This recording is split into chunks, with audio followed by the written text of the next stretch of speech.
In this video, I am going to show you how to create a sequence diagram using the enterprise architect. Let me open up the project and I will show you how to do it. And as you can see, the project is open, and at clicking it, I can add diagram, and I'll select sequence. I'll say sequence diagram for online airline ticketing system. Click OK. That being done, I do not need this thing, so I can move this thing out of it. And let's say I not want. Okay, let's bring this in here. Okay, here is the first lifeline I want to add, and I will call it actor user. If you're looking at this thing, this is called a lifeline in the sequence diagram, and this is the first actor. The first actor is the user, the second actor is the online system, and the third actor is the online verification system for the credit card. So I will just add the second one, and you can see actor online system. Click OK, and there we have the second one, and there goes the last one.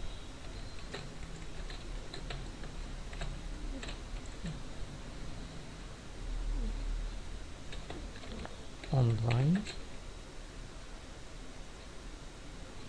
credit card, or you can say card verification system.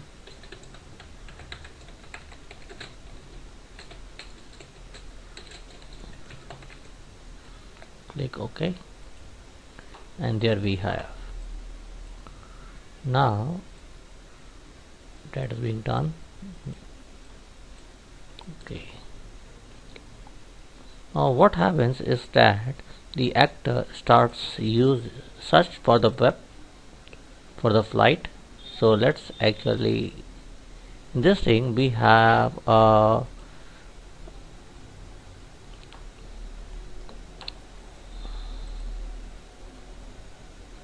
let's move this thing fast and I'll explain it to you. Now as you can see, I had created an arrow that is going to say I can put the search the web for the flight. I can put the message here,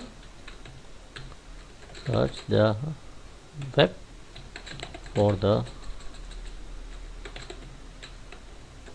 flight. And as you can see, this arrow shows a dark rectangle which is filled. That is actually, if you see it by clicking it in a message, you can see that it is the control flow type is synchronous. That is the flow that's flowing is synchronous. We do not want a synchronous. Synchronous is that two or more flow are happening at the same time, irrespective of whether the first one has finished or not. And asynchronous means that the first one will get finished, then the second one will come, and then the second one will get finished, and the third one, and so on. So the arrow changes. As you will see, the arrow has changed, isn't it, here? And that's how we again. Now once the person searches, the system will return. Now the system again, if you see, it shows by default the synchronous error, but however when the system returns, the arrow should be, as you can see, return, which will be like a dash line, and it returns the result.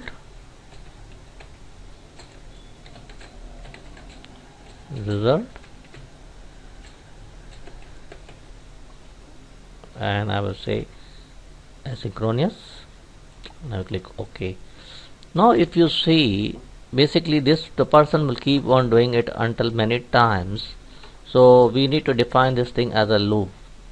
So what I will do is I will go and select the fragment, and I will go and select loop, and I will click OK. I do not want to put the condition for the loop to get out. This is enough. This person is, that is to show that this would keep on going till the person searches the, if you want, search the flight,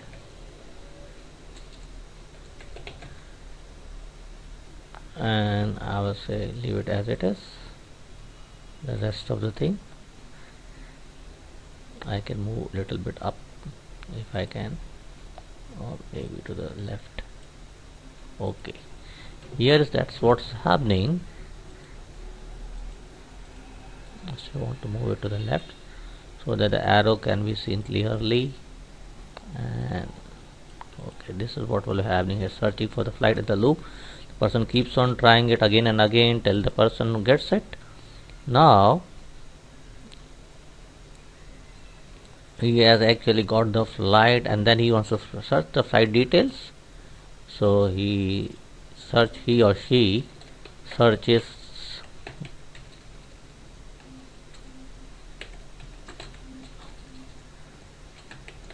the flight details, that is for the seat and the food preference and other things like that. And as you can see, again actually I should have checked asynchronous, and that's being done. And again, once the person searches for the flight, again the person has to fill the form. As you can see, asynchronous, fill the form, put the email and address, email and phone number, click OK, and that being done,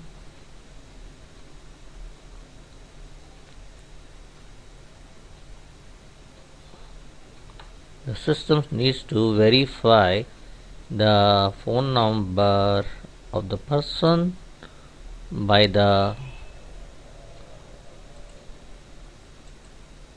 let me double click it, and first verify the phone by SMS, and also the email address.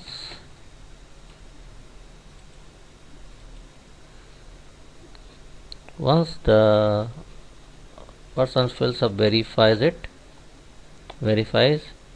and the person has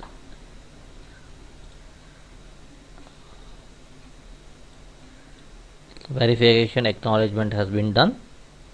Okay, just a minute, we need to make the lifeline bigger. As you can see,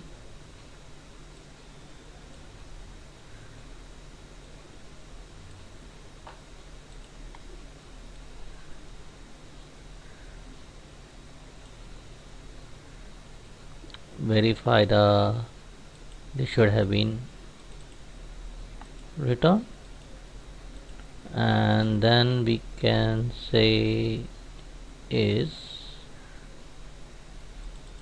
verification acknowledged by the person, verification acknowledged, verification done by SMS,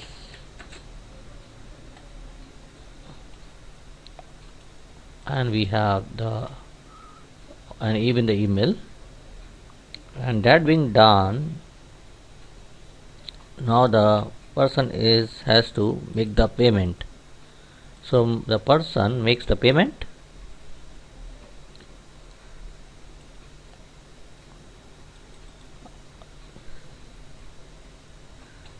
The payment can be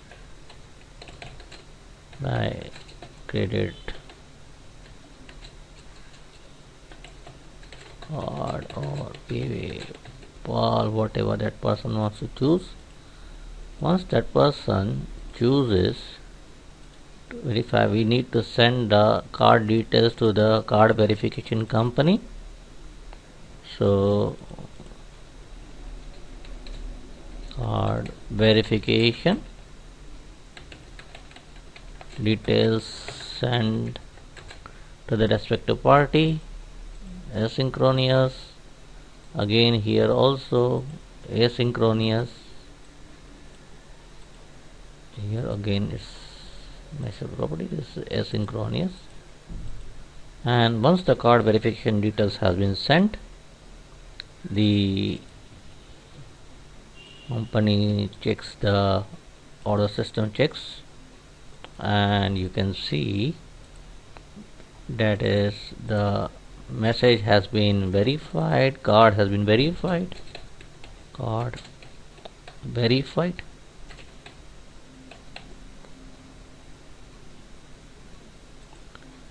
And that being done, let's scroll it a bit down, and then I can actually say this thing like that, and this is called, update the seats, because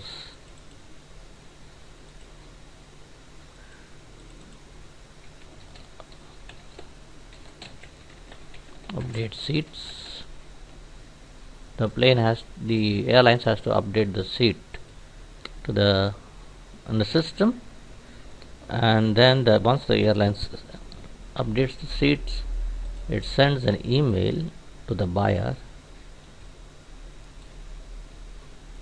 and synchronous email sent to the buyer,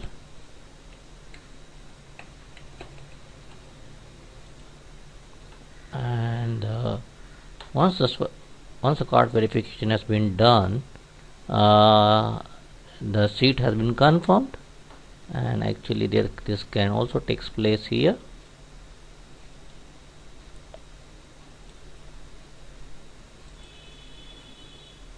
If you can see, seat confirmed message comes, seat confirmed, because the airlines has received the payment, and the airlines updates the seat for itself and then sends the email to the buyer. And that's the end of our sequence diagram. Thank you very much for watching. Bye bye.